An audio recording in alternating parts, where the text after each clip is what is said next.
신약성경 베드로전서 1장 3절부터 9절까지 같이 교독하시겠습니다. 3절부터 9절까지 읽으시면서 그 힘든 초대교회 때 우리 사도 베드로가 성도들에게 어떤 소망을 가지라고 하는지 오늘 3절부터 9절까지 교독하시면서 한번 살펴보시겠습니다.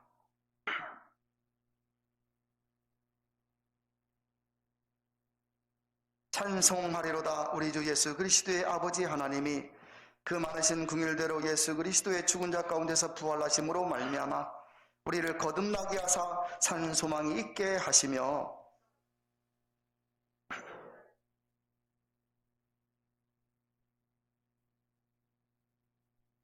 너희가 말세에 나타내기로 예비하신 구원을 얻기 위하여 믿음으로 말미암아 하나님의 능력으로 보호하심을 입었나니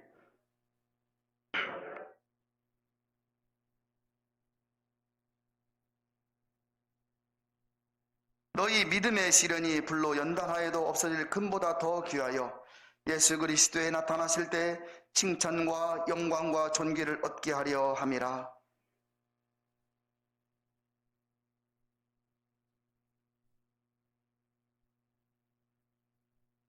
같이 합니다. 믿음의 결국 곧 영혼의 구원을 받음이라. 아멘. 믿음의 결국은 영혼의 구원입니다. 우리 단어 중에 허무라는 말이 있습니다. 허무하다 그래요. 무엇인가 열심히 막 사고를 하려고 했는데 지나가 보니 남는 게 없어. 허무하구나. 자녀를 열심히 키웠는데 자녀가 속을 썩이는 겁니다. 저거 말에 뭐 키웠나. 참 자녀 키운 것이 허무해. 인생을 열심히 산다고 살았는데 여러분, 이 허무라는 단어의 뜻이 무엇이지요? 아무것도 없이 되었다 그 뜻이잖아요. 그렇게 수고하고 땅이라고 하는 것은 심으면 나는데 여러분, 인생은 뭐예요? 남는 것이 없어. 허무하다라는 말이죠. 작년 10월에 우리 한국 최고 부자, 작년 10월에 한국의 최고 부자 이건희 회장이 죽었잖아요. 사는 동안 부귀영화 다 누렸습니다. 그런데 이건희 회장의 인생 뭐예요? 허무한 인생이에요. 인생은 공수래 공수고 빈손으로 왔다가 빈손으로 갑니다. 그런데 우리는 사는 동안 가진 것 아웅다웅 하는 겁니다. 이거 잊어버리면 어떨까? 이거 손에 나면 어떨까? 정말 아웅다웅 하는 거예요. 빈손으로 태어나 빈손으로 이제 죽음 앞에 서잖아요. 그것이 인생인데 여러분, 모든 인생은 결국 빈손으로 하나님께로 돌아가잖아요. 죽음 앞에서 이 진리를 깨달으면 늦습니다. 죽음 앞에서 여러분 생각을 해보십시오. 내 눈에 주님이 보여 내가 마지막에 이 세상을 마칠 것 지금 같아요. 내가 느끼는 겁니다. 그러니까 하나님 나 영혼을 받아주시옵소서. 주님, 내가 믿었던 주님 어디 계십니까? 그 간절한 마음이 있어서 주님을 부르고 주님을 사모할 때 그 은혜가 있는 것이죠 여러분. 그렇지 않고 살다가 죽음 앞에 도착했을 때는 어떻게 될까요? 두렵고 떨리는 무서운 것이 죽음이잖아요 여러분.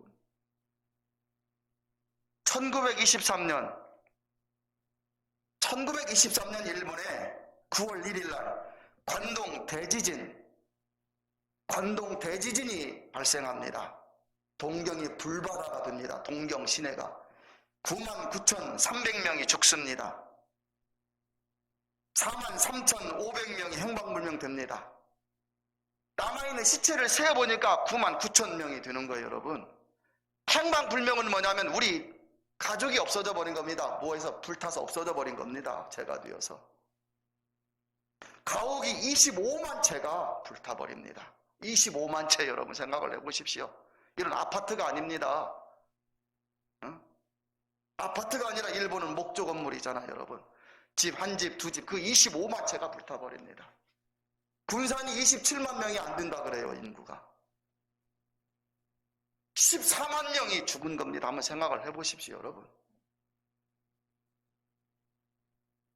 그때 미우라라고 하는 사람이 자기 집에서 잠을 자다가 막 비명 소리가 들리고 막 땅이 흔들리고 하니까 집에서 뛰쳐나와. 동경 한복판에 경기장, 우리 월명 체육관처럼 경기장이 있는데, 광장이 있는데, 목줄이 되는 광장으로 사람들이 막 몰려들기 시작하면 이 미우라라는 사람도 거기를 뛰어갑니다. 뛰어가다가 이 마음속에 사람이 너무나 많이 몰려들으니까 푸른뜻 막 불안한 생각이 들어서 어디로요? 그 동경 옆에 있는 작은 야산, 산으로 내가 가야겠구나. 산으로 막 뛰기 시작합니다.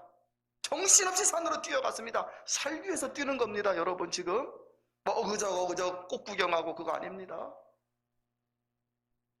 정신없이 뛰어갔습니다. 산 중턱에 올라갔는데 막 밑에서 소리가 들리기 시작하는데요.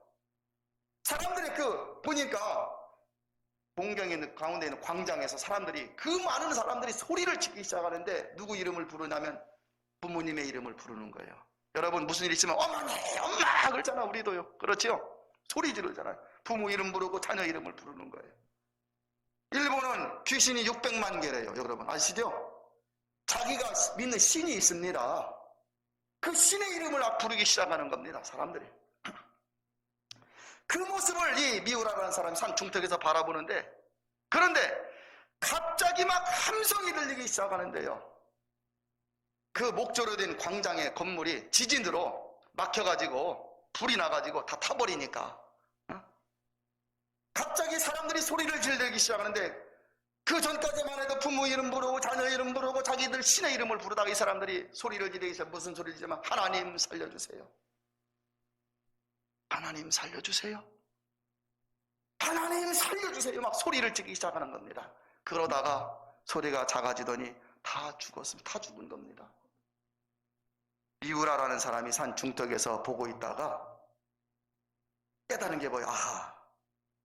사람이 마지막 죽을 때에는, 마지막 죽을 때 부르는 이름은 자녀 이름도 아니고 남편 이름도 아니고 아내 이름도 아니고 귀신의 이름도 아니고 하나님이구나, 이걸 깨달은 거예요. 이 사람이 하나님을 믿기로 작정하고 믿음의 가문을 이룹니다. 일본의 기독교 역사 나오는 이야기입니다.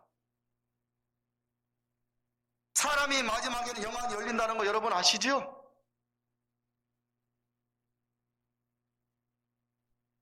천사가 보이고 귀신이 보이는 거 여러분 아시죠? 천국이라면 얼마나 행복할까요?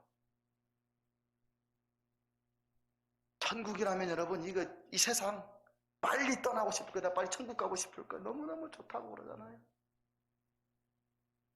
그런데 지옥이라면 여러분 얼마나 무섭겠습니까? 끌려가지 않으려고 몸부림을 칠 것 같아요. 불교의 성철이라고 하는 사람도 생전에는 온갖 돌을 닦으면서 고성 소리를 들었잖아요, 여러분. 용맹정진 40일 동안 앉아서만 자면서 솔잎을 먹고 여러분 쌀알을 먹으면서 사는 겁니다. 고성 소리를 들었어요. 정말 고성이에요. 무엇이 고성이냐면 이분이 죽기 전에 영안이 열려 지옥을 보았잖아요. 네이버 인터넷에 쳐보면 이분의 유언이 나옵니다. 이 사람의 유언이. 자기가 지옥으로 내려간다고, 끌려간다고 유언을 한 거예요, 여러분. 여러분 할만할 때, 힘이 있을 때 예수님 정말 잘 믿으셔야 됩니다.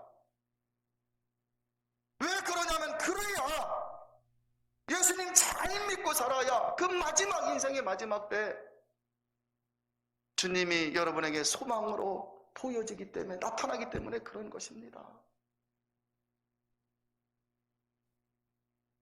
제가 아무리 이런 이야기를 하고 지옥 이야기, 천국 이야기를 해도 여러분 백문이 불여일견 한번 보는 게 얼마나 효과적이에요. 사람들 못 깨닫습니다. 저도 본 적 없고 천국이 무엇 지옥이 무엇인 제가 뭘 알겠습니까? 하나는 압니다. 40일 금식할 때 25일쯤 되었을 때 힘 빠져 침대에 누워있는데 이제 25일간 굶었으니 여러분 얼마나 힘 빠졌겠어요? 일어날 때도 막 간신히 일어나는 거 침대에서 그냥 침대에서 이렇게 누워있는데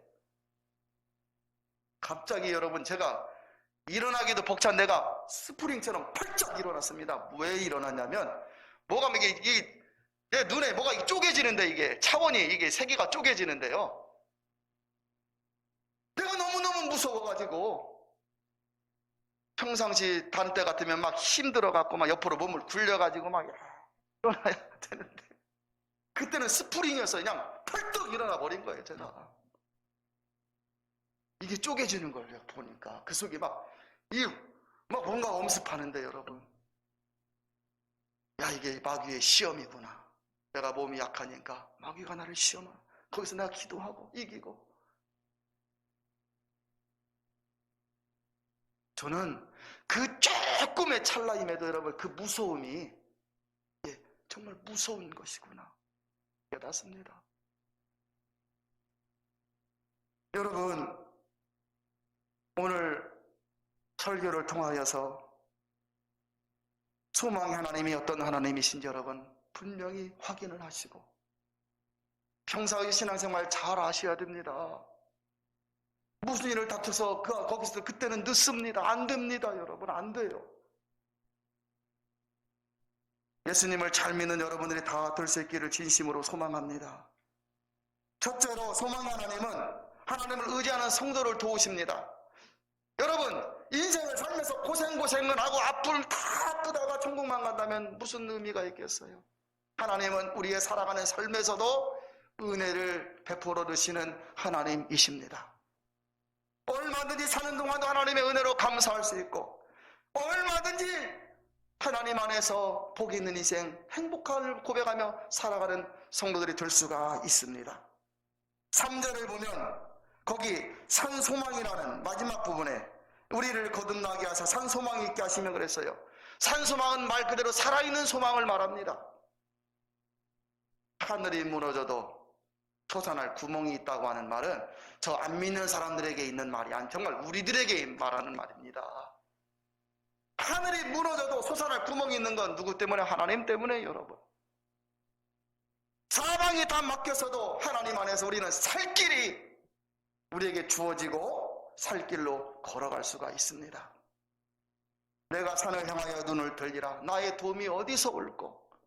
동쪽을 바라보아도 서쪽을 바라보아도 남쪽을 바라보아도 북쪽을 바라봐도 문이 꽉 막혀 사방이 막혀 정말 이걸 어떻게 살아야 되냐 하는 상황에서도 눈을 들리라.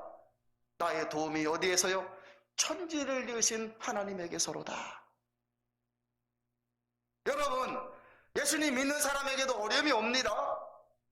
예수님 믿어도 고난이 옵니다. 그러나 안 믿는 사람들은 이것을 어떻게 할까? 운명이나 팔자로 치부하며 살아갈 때가 많이 있지만 예수님 믿는 사람은 하나님이 계시기에 성전에 나와 예배하고 기도하며 믿음으로 걸어갈 때 하나님은 반드시 살 길을 베풀어 주시는 하나님이십니다. 어떤 문제가 있어도 하나님을 믿고 소망을 잊어버리지 않는 것이 중요합니다. 구약의 다윗을 보십시오. 소망의 하나님을 믿고 산 사람입니다. 사무엘상 16장에 보면 다윗이 사울 왕에게 쫓겨 목숨의 위협을 당하며 도망치기 시작하지요. 사울 왕이 다윗을 잡기 위해서 약 3,000명의 군사를 동원해서 여러분 다윗이 무엇길래 다윗을 잡으려고 3,000명을 동원해서 다윗을 쫓는 겁니다.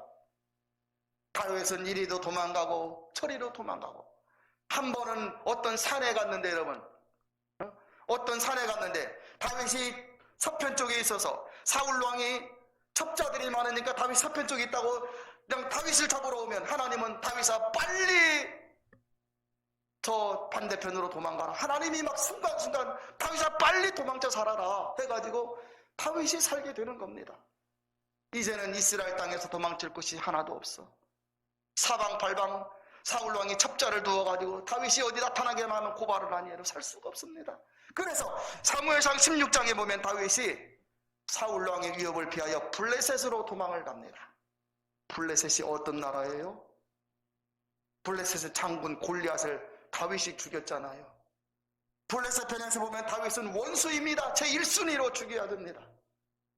이제 다윗이 블레셋으로 도망을 치자 블레셋 왕 아기스 왕의 신하들이 다윗을 알아보고 다윗을 잡았습니다. 왕궁에 이제 세웁니다. 다윗은 죽게 되었습니다. 이때 다윗은 살려고 왕궁 벽에 몸을 어그적거리고 침을 질질 흘리면서 미친 척을 하는 거예요. 정신 멀쩡한데 살려고 미친 척을 하면서 속으로 하나님 나를 인도하여 주옵소서. 여호와는 나의 목자였지 않습니까? 목자이시지 않습니까? 속으로 얼마나 기도했을까요? 그리고 미친 척을 질질 흘리면서 아기스 왕 앞에 섰는데 여러분 이제 죽은 겁니다. 그런데요 하나님이 그 아기스 왕의 눈을 가려버렸습니다. 왕이 소리칩니다. 이 땅에 미치광이가 없어서 또 미치광이를 데려왔느냐? 쫓아내라. 여러분 다윗은 쫓겨나서 살았습니다. 다윗은 많은 고비를 거치면서 나이 30의 왕이 됩니다. 그러고 보니 지난 시간 하나님의 은혜가 얼마나 귀하고 큰지요. 이에 다윗은 시편 103편에서 하나님을 이렇게 찬송하며 2절에 내 영혼아 여호와를 송축하라. 내 영혼아 여호와를 송축하라. 여호와의 그 모든 은책을 잊지 말지어다. 내 육신은 잊어버리고 여러분 그렇지요? 은혜 받은 거 육신은 잊어버려요. 아팠는데 나았으면 금방 잊어버려요. 배고픈데 배부르면 금방 잊어버려요. 고생하고 힘든데 조금 편해지면 금방 하나님의 은혜를 이 육신은 다 잊어버리는 거예요. 여러분 다윗은 뭐예요? 내 영혼아 내 영혼아 여호와의 은택을 잊지 말지어다. 13절에 아비가 자식을 불쌍히 여김같이 여호와께 자기를 경외하는 자를 불쌍히 여기시나니 이는 우리가 흙임을 진토임을 기억하시니로다. 여러분 하나님은 흙으로 만들어진 인간의 연약함을 아시기에 우리 같은 사람이 하나님을 잘 믿으면 아비가 자식을 불쌍히 여김같이 우리들을 불쌍히 여기시고 은혜를 베풀어 주시는 하나님이십니다. 인생 다 산 다음에 하나님 앞에 서면 주님이 너 무엇하다 왔느냐 물어보시면 주님 내 몸이 힘들어서요, 바빠서요, 아니면 뭐해서요. 여러분 무엇라 대답하시겠습니까? 이 세상에 즐길 것이 얼마나 많습니까? 누릴 것 얼마나 많아요? 사방팔방 꽃 때마다 꽃이지요. 좋은 것 만난 것 얼마나 많습니까 여러분?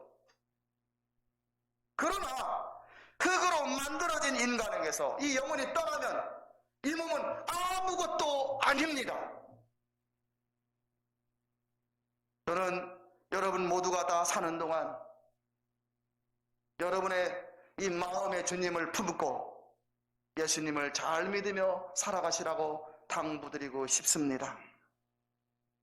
하나님을 의지하는 성도를 하나님은 도우시고 이 땅에서도 은혜를 누리게 하실 뿐만 아니라 그런 인생에 복 있는 인생을 살다가 하나님 나라에도 들어가도록 인도하시는 소망의 하나님이 되십니다.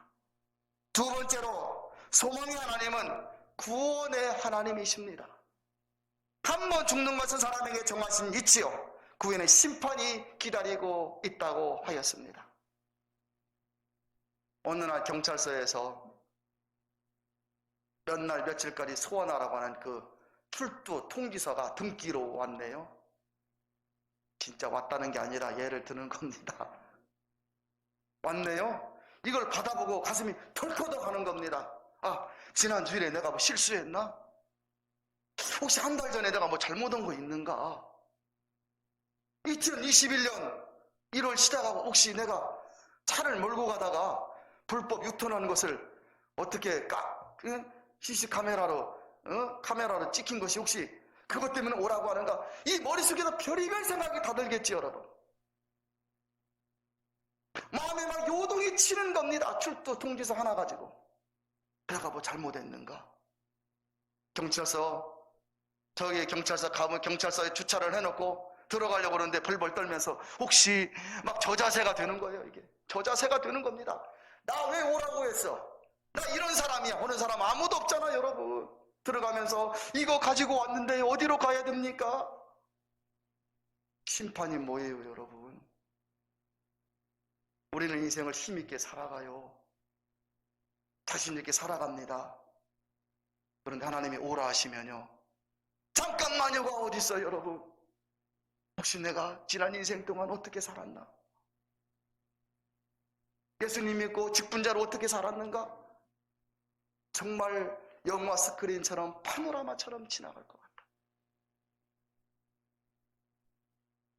육신도 쇠하고 정신도 쇠하고 내 가진 모든 거 다 지나갑니다. 그러나 영혼은 영원토록 남습니다. 그러니 믿음 생활 잘해야 합니다. 사는 동안 힘들고 어려워도 구원받을 것을 소망하면서 하나님이 나와 함께 하시고 나를 도우시면서 내가 이 땅에서도 살다가 하나님 나라에도 들어가도록 인도하심을 확신하면서 매일매일 믿음으로 견디며 살아가십시오. AD 64년에 예수님 승천하고 한 30년 지났을 때입니다. 예수님 33년 세상에 사셨으니 64년이면 30년 지났을 때입니다.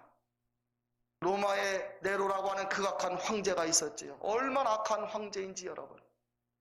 네로는 64년 7월에 로마 시내를 불질러 버립니다. 그리고 그 책임을 그리스찬에게 전가를 시킵니다. 그리스찬들을 잡아다가 이태리 콜로세움 원형 경기장에 가두어 놓고 사자를 막 며칠을 굶기는 겁니다. 굶겼다가 기독교인들을 풀어놓고 사자를 풀어놓으면 사자들이 막 기독교인들을 물어 죽이고 뜯고 심지어 막 칼로 죽이고 이렇게 처형하면서 그걸 즐기고 이런 삶을 살아갈 때 너무나 핍박이 심하니까 신자들은 산속으로 또 이곳저곳으로 피난하기 시작합니다. 이태리 로마에 가면 지하 공동묘지 여러분 아는 카타콤이 있잖아요. 공동묘지입니다. 말 그대로 꼬불꼬불 공동묘지. 전등도 없이 속에 들어가면 여러분 시체 썩는 냄새가 가득한 그곳에서 AD 303년에 밀라노 칙령 330년인가 밀라노 칙령이 있을 때 그 200년 어간 더 넘게 한 250년 그 어간을 어떻게 합니까? 여러분 그 안에서 지내는데 할아버지가 그 안에서 지내고 부모가 지내는 거예요. 자식이 지내고 손주가 지내는 겁니다. 믿음의 대물림을 시켜주는 겁니다. 자식들은 영문도 몰라서 왜 우리가 여기에 살아야 되는가? 나 예수님 안 믿는다고 하면 밖에 나가서 얼마든지 자유롭게 살 수 있지만 아니야 얘들아 이 땅은 짧고 주님을 믿어야 돼. 어려서부터 기도를 시키고 신앙으로 살도록 하고 그래서 이 대물림을 시키는 겁니다. 그리고 나서 그 살았던 사람의 숫자를 대충 세어보니 175만 명이 그 안에서 살았다고 기록되어 있습니다. 175만 명. 그곳 살면서 사람이 죽으면 딴 데 매장할 거 없습니다. 그냥 이 통로 벽을 뜯어내고 좀 파내고 죽은 사람을 넣고 흙으로 그냥 메꿔버리면 발라버리면 그게 그냥 무덤이 되는 겁니다. 그런 벽에 십자가의 모양이 새겨져 있고 지금도 가보면 그렇대요. 물고기 모양 그리스도를 상징하는 물고기 모양 새 모양이 새겨져 있고 글씨가 있는데 죽어도 살리라 언젠가 주님이 오시면 나는 새처럼 날아가리라 부활을 소망하며 그 안에서 믿음을 지키며 사는 것입니다. 초대교회 성도들은 주일 아침이면 예수 다시 사셨습니다. 부부싸움하고 자녀와 속을 썩이고 괴로움을 다 핍박을 당하다가도 이제 예배당에 모일 때마다 예수님 다시 사셨습니다. 예수님의 부활이 우리의 부활이 되기에 부활절만 예수 부활을 강조하는 게 아니라 1년 365일 52주간 동안 성도는 주일 아침마다 모여서 부활하신 예수님 때문에 전국을 소망하며 예수님 다시 사셨습니다. 이렇게 인사하며 하나님께 초대교회 성도들은 예배를 드린 것이에요. 예수님 믿으면 무슨 부자되고 자녀가 형통하고 그게 아닙니다. 그분이 나의 주인 되시기 때문에 내가 그분을 위해 최선을 다해 예배하며 사는 겁니다. 초대교회 때는 모이게 힘쓰며 기도하며 살았습니다. 여러분, 짧은 인생 주님을 잘 믿으셔야 이 세상을 떠날 때도 주님이 보여지고 함께하여 주십니다. 우리나라의 코로나 바이러스 백신 접종이 시작되었죠. 나이 드신 분들 가운데 맞으신 분도 있습니다. 뭐 화이자를 맞냐, 아스트라제네카를 맞냐, 뭐 그 결론이 있지만은 이게 백신 영향인지는 몰라도 어떤 사람은, 어떤 간호조무사는 백신 맞아 여러분 그 사지불구가 되어버렸잖아요. 여러분, 사지마비가 오기도 했어요. 어떤 사람은 백신을 맞고 죽기도 하였습니다. 백신을 맞자니 걱정되고 안 맞자니 또 그렇고, 참 여러분 걱정이 많잖아요. 그러고 보니 내일이라도 주님 앞에 내가 설 수 있겠구나 생각을 하니 갑자기 인생이 진지해지는 겁니다. 진지해지는 거 여러분. 그 사람들은 무슨 재수가 없어서 죄를 많이 져서 그렇습니까? 사람의 몸은 다 달라서 똑같은 음식을 먹어도 어떤 사람은 소화를 잘 시키는 사람이 있는가 하면 어떤 사람은 소화가 잘 안 되는 사람이 있잖아요. 여러분, 여러분이 여러분의 인생을 한번 돌아보십시오. 코로나 바이러스로 인해서 2년 동안 지금 힘들어하고 있지 않습니까? 백신이 나왔어도 맞아야 되네, 안 맞아야 되네, 염려가 많습니다. 여러분, 내일이라도 주님 앞에 설 수 있는 건 우리의 인생이지 않습니까? 저는 여러분 모두 신앙생활을 열심히 하시면서 정말 구원을 받은 성도로, 장래는 구원을 누리는 성도들로 다 살아가시기를 진심으로 소망합니다. 마지막 셋째로 소망의 하나님은 성도 하늘에 상급을 주십니다. 7절에 보니요, 너희 믿음의 시련이, 그랬어요. 믿음 생활하는데 뭐 시련이 있습니까? 그런데 구원받은 성도들은 시련이 있습니다. 왜? 그런 시련을 통해 하나님을 바라보게 만들고 하나님을 의지하게 만들기 위해서 시련이 있는 거예요. 여러분, 너희 믿음의 시련이 불로 연단하여도 없어질 금보다 더 귀하여 예수 그리스도 나타나실 때 세 가지입니다. 칭찬과 영광과 존귀를 얻게 하려 함이라.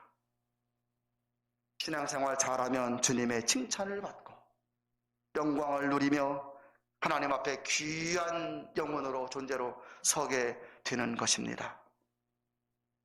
여러분, 열심히 예배에 참석하는 분은 계속하여 열심히 참석하십시오. 하나님의 상급이 예비되어 있습니다.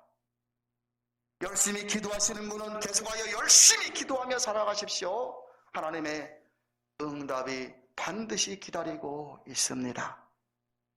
하고 싶어도 할 수 없는 때가 점점 다가오고 있지 않습니까? 신앙이 식어지면 안 됩니다. 사고당했다고, 가정에 눈물이 났다고, 또 어떤 일이 생겼다고 신앙이 식어지면 절대로 안 되는 거예요.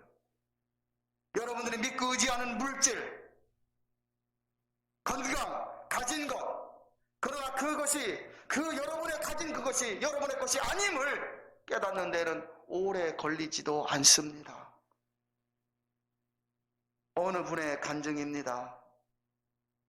이분은 젊어서부터 주일에는 교사로, 찬양 단원으로, 주중에는 구역을 돌보며 수요 예배, 새벽 예배 정말 열심히 신앙생활을 했습니다. 그런데 어느 날 사고를 당하여 신앙생활에 회의가 왔습니다. 병원에 입원하면서 신앙생활에 회의가 온 것이에요. 친구들은 주일날 놀러가고 재미있게 사는데 자신은 주일날 아침부터 저녁까지 봉사하며 사는, 너무너무, 야 이게 뭐냐. 병원에 입원하여 예배에 빠지면서 주일 예배에 빠지니까요, 처음에는 하나님께 미안한 마음도 있었지만 갈수록 편한 것이 좋은 거예요. 한 달 후에 퇴원을 했는데 교회 가면 또 봉사해야 된다는 생각에 부담이 오기 시작합니다. 그래서 목사님께 말해서 자기가 봉사하는 것 하나하나 내려놓기 시작해. 목사님, 이거 너무 힘들어요. 목사님, 이것도 너무 힘든 것 같아. 내 몸이 막 힘듭니다. 아니, 목사님이 뭐라고 그러겠어요? 그냥 쉬라 그러지, 여러분. 그리고는 주일 오전 예배만 드리고 가족과 같이 지내고 친구들과 어울리면서 그렇게 살다가 어디 여행 갈 때는 주일도 빠져버리고 그렇게 2년이 지났습니다. 얼마나 편한지 내가 왜 이런 삶을 전에는 몰랐던 거. 영적인 부담이 막 왔지만은 그 영적인 부담을, 그 양심의 소리를 외면하고 살았습니다. 그런데 2년이 지나면서 이상하게 몸에 이상이 생기고 순종적이던 자녀들이 반항하기 시작합니다. 몸이 아프다 친구들도 떠나고 멀어지고 결국 그가 하나님께 무릎을 꿇었을 때는 이미 많은 것을 잃은 다음이었습니다. 어느 날 마음에 감동이 와. 내가 성전에 가야 되겠구나. 주중에 예배당에 나와 성전에 앉아 아니 기도하는데 눈물이 흘러지는 것. 하나님께 눈물을 흘리며 회개를 하였습니다. 눈물을 흘리며 깨달은 것은 하나님이 이런 고난을 통해 나를 부르셨구나. 이렇게 불러주심에도 감사를 했습니다. 이후 열심히 하나님을 예배하며 지냈는데요. 하나님의 은혜로 얼마의 건강을 회복하였고 가정도 회복하는 중이라고 하는 그런 간증을 들었어요. 여러분, 사람들이 평안할 때는 잘 모르다가 문제 앞에서 삶의 의미를 알게 되고 인생의 허물을 깨닫는 것. 인생의 주인이 누구인지를 그때서야 발견하게 되는 겁니다. 시편 119편 67절에 보니 고난 당하기 전에는 내가 잘못 행하였더니 고난이 오기 전에는 내가 잘못 사는지를 깨달았지 못했다, 그 뜻이에요. 그러다가 고난 당하기 전에 내가 잘못 행하였더니 이제는 주의 말씀을 지키나이다. 시편 119편 71절에 보니 고난 당하는 것이 내게 유익이라. 무슨 고난은 나가 유익이에요, 여러분. 고난 없는 게 유익이지. 그런데 그 고난을 통하여 내가 하나님이 나를 부르신다는 것을 알게 되었으니 고난 당하는 것이 내게 유익이라. 이로 인하여 내가 주의 율례 법을 배우게 되었나이다 깨닫는 겁니다. 하나님은 소망의 하나님, 하나님은 구원받을 성도는 어떤 방법을 써서라도 부르시는 하나님. 오늘 9절은 뭐라고 나와 있죠, 여러분? 9절 같이 한번 읽을까요? 9절 읽습니다. 시작. 믿음의 결국 곧 영혼의 구원을 받음이라. 아멘. 하나님은 믿음의 결국 곧 영혼의 구원을 우리들에게 믿는 자들에게 주시는 하나님이십니다. 사랑하는 다음교회 성도 여러분, 인생이 허무하지 않습니까? 파란만장한 인생, 지금까지 살아온 지난 시간을 돌아보니 수많은 일들이 있었지만 지금 느껴보니 참 허무하기도 합니다. 그러하기에 소망의 하나님을 잘 믿고 살아야 합니다. 이제 주님 앞에 서는 날 여러분 모두는 구원도 상급도 다 받아 누리시는 여러분들 되시기를 진심으로 축복합니다. 아멘. 우리 같이 서서 찬양 가사를